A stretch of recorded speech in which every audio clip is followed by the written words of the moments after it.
Hi everyone and welcome to another video. In this video I'm gonna show you how you can easily paint beautiful color shifting scales which look very realistic, and it's actually quite easy. We're starting right now.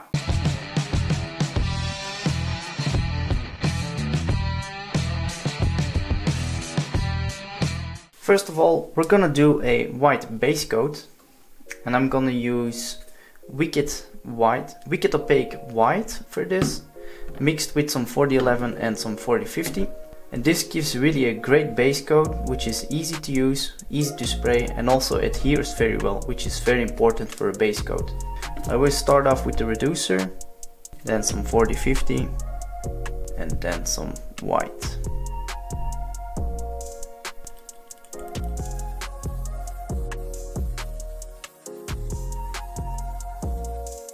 Now, because we want to paint realistic pearlescent scales, we gotta start from the bottom. That means that we gotta start with the things that are lying underneath, which is really important. And that is also gonna create the depth in our scales. And then those are the dark tones that are behind and underneath the scales.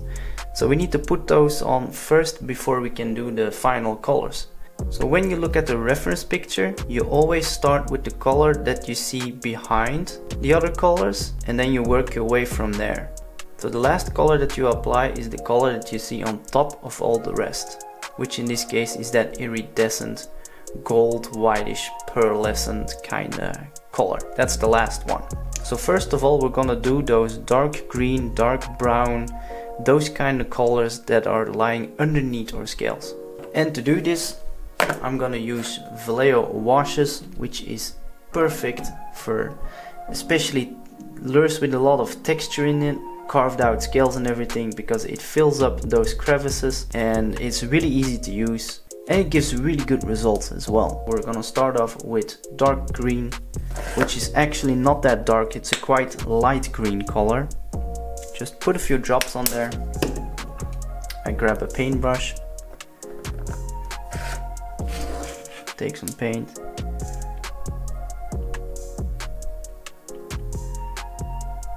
and I always do this very sloppy.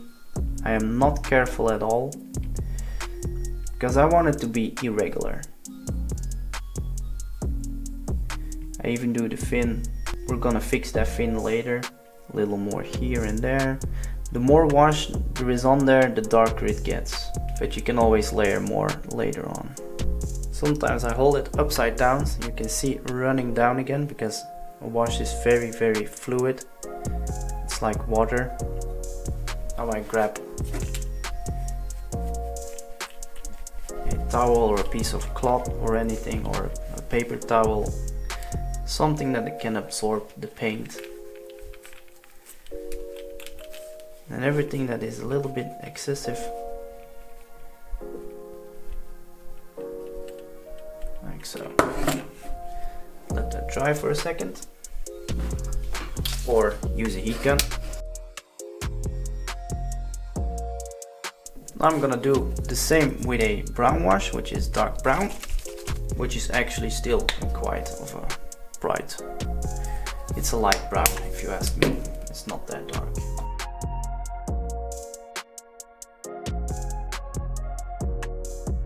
Doesn't need to be everywhere. I always try to do it a little bit irregular, because it looks more natural if you do it more irregular.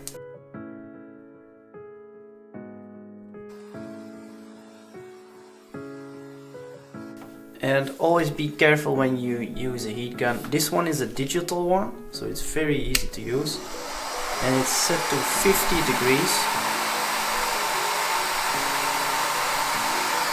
So it's not even that hot. I can just hold my hand here.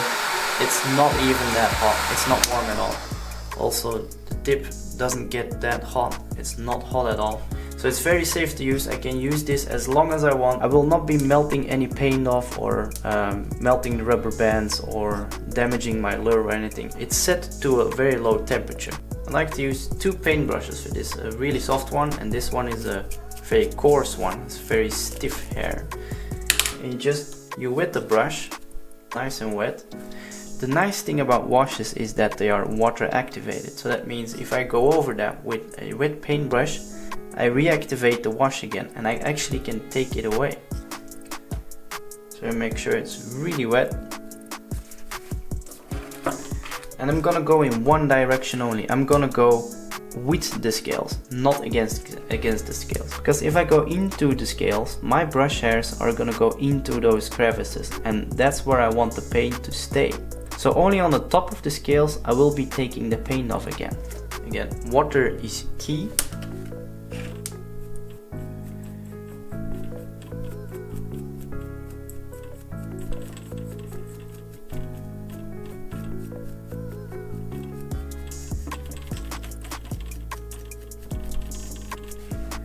You see what I'm doing?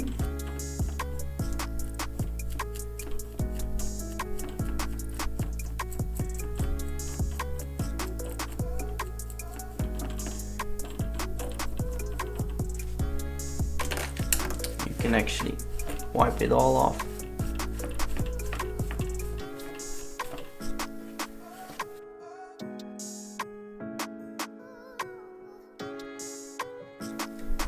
That starts to look really good now.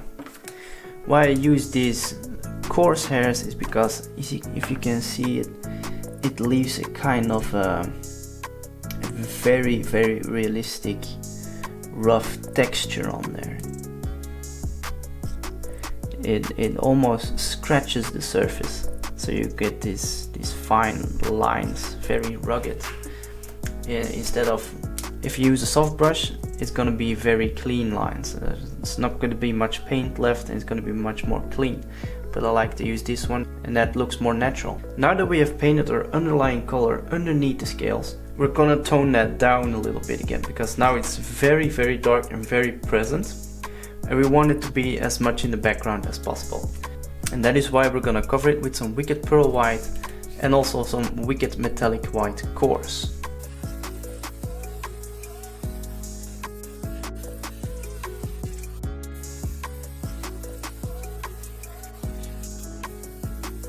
Now we're gonna put on our first gold color. Now you can choose between a few golden colors, of course. I was doubting a little bit between Wicked Pearl Gold and the Shifters Gold Yellow to Burnt Orange. Just to make it more interesting, I'm gonna use the Shifter, which is a really nice color shift. Even on the white, it does color shift a little bit. Not that much, but a little bit.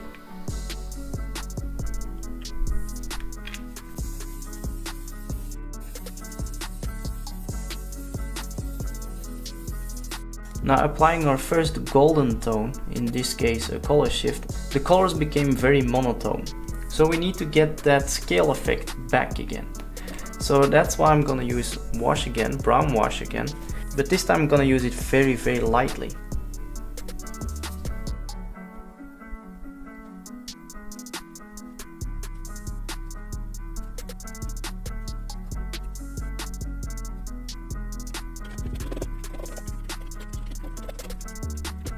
I'm gonna do the same thing again, but with some olive green wash, which is a little darker.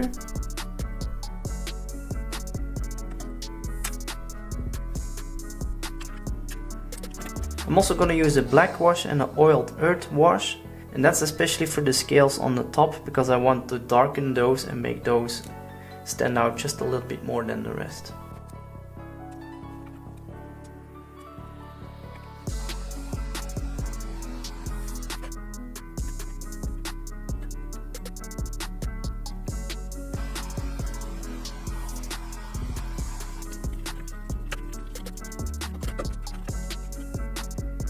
Now before we go to the next step, I'm gonna use white again, and I'm gonna make the belly and all the other things that need to be a different color. I'm gonna make those white. First of all, the belly.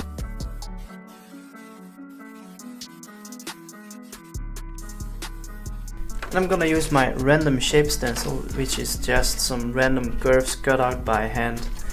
And there is always one curve that would fit a certain area.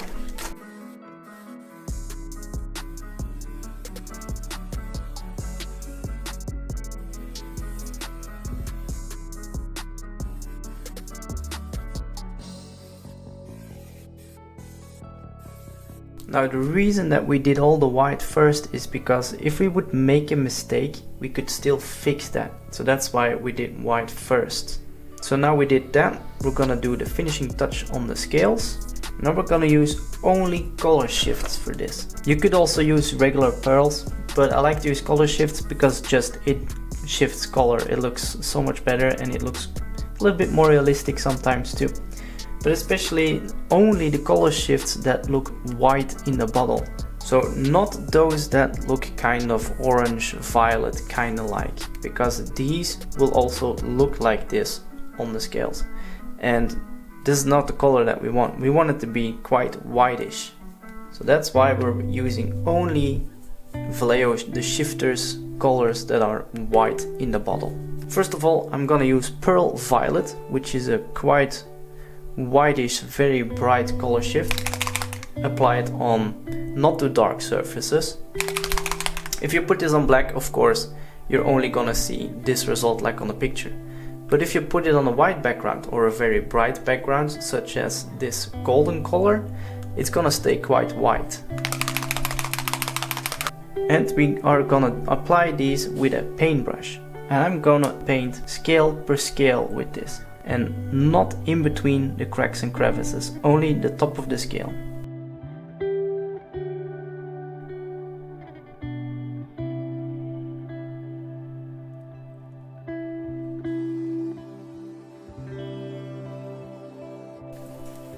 Now, as you can see, the first results are simply stunning, and this is even before a clear coat. So you can imagine when we put a clear coat on this, how colorful, color shifting, really beautiful scales these are going to be.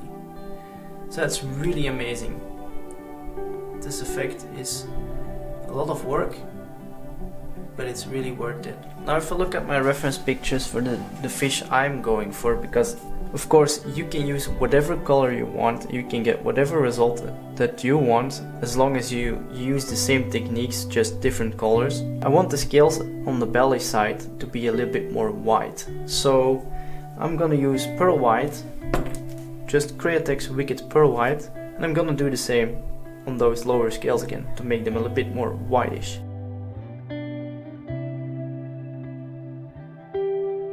Now we're gonna do the middle part of the scales, and I'm gonna use bright gold to brown from the shifters for this. But the goal is to brighten up those scales a little bit, make them a little bit more whitish, but still with a color shift in there.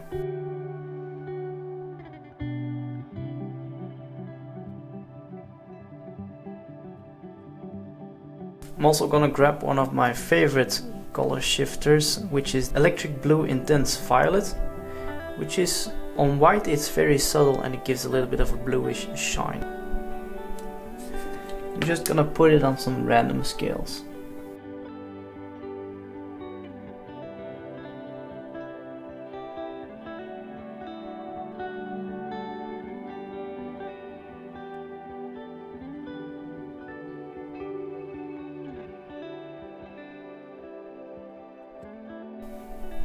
And to finish the back off, I'm gonna use a little bit of gold yellow burnt orange and gold pale blue. I'm just gonna randomly do a few of those scales on the top of the fish alone.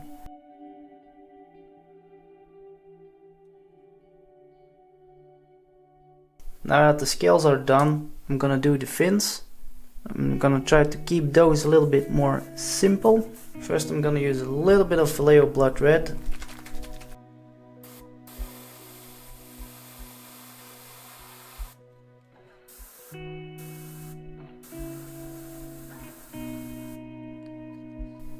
Next I'm gonna use a little bit of gray.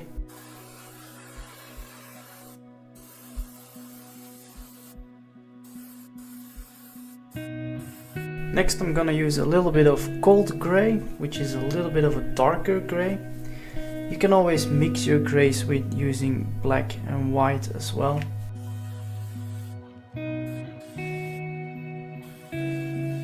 Now I'm gonna try to color those fin beams a little bit. We're gonna do that by grabbing a paper towel, and I'm gonna use some Vallejo Model Wash dark gray, which is not black, but it's really dark anyway. But it needs to be grayish, but not black. The reason that I'm using a wash again is because this is almost like water, and a paper towel soaks it up really, really well. I'm gonna fold that to a usable piece, and then I'm gonna soak it all up.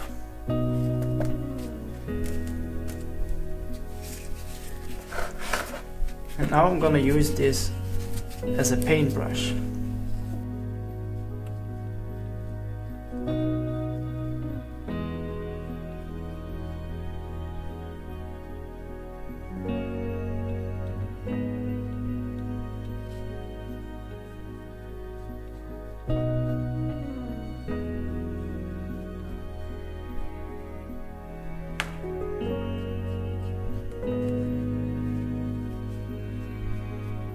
Now we're quickly gonna do the fins. Also that we're gonna try to keep simple. First I'm gonna grab some Vallejo Sun Yellow, and we're gonna do about the entire fin.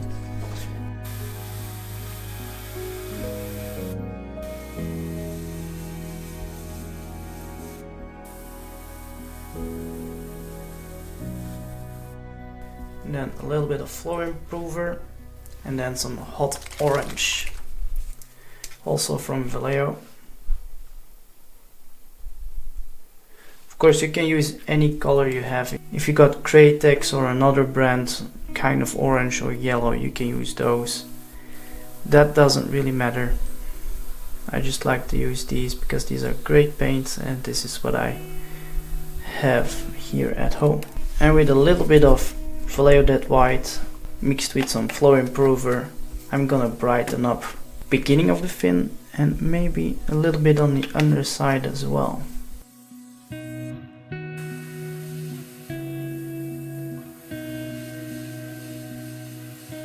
Alright, now it's time to do the head. And if we look at a reference picture, then you can see there's a lot of brown and greenish like color. So I'm gonna mix a little bit of these two washes, which is dark brown and dark green together, with a ratio of 1:1, I would say. Doesn't have to be exact. And again, we're gonna use a paper towel for this.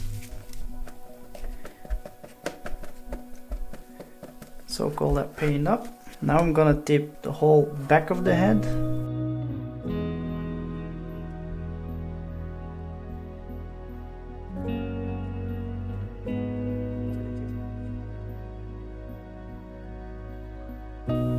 And if you find that you don't see these marks really, or this texture really well, you can also use a texturized stencil, but I like to use paper towels and other stuff to dip it because it's way more irregular. Here I use a little piece of cotton, and cotton tends to soak it up but also release that paint much better. It doesn't keep a hold of that paint that good. So the spots that you make with this are darker.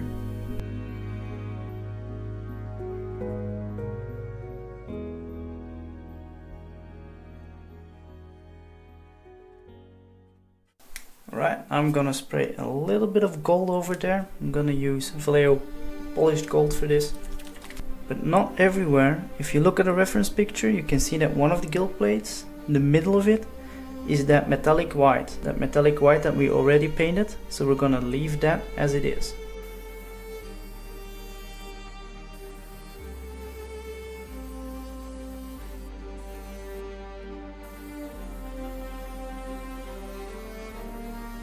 To create a little bit more of this golden texture in there and make it feel more realistic, I'm gonna dip a little bit of this glorious gold from Vallejo on there, and also a little bit of the polished gold again, and maybe even a little bit of the wash, just to create more and more texture, more diversity, and it all makes it more realistic.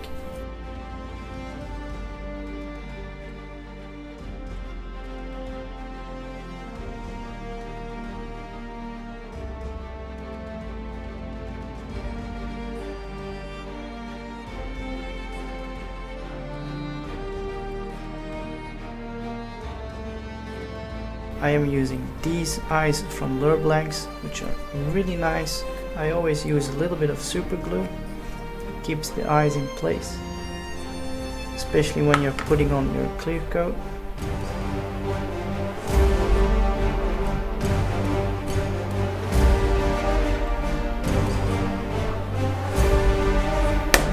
Ready for a clear coat.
Alright everyone, our lure is finished, and I think it's really fun to paint color shifting scales. And yeah, they're just simply beautiful to look at. It's something unique, something that you don't see every day on a fishing lure. As always, I will leave a link in the description down below of this video where you can buy all the materials that you need to paint this lure. This will guide you to my webshop, which is based in Sweden, and if you buy anything there you will be helping me and the channel. Thank you for watching, have a nice day and see you next time. Bye bye.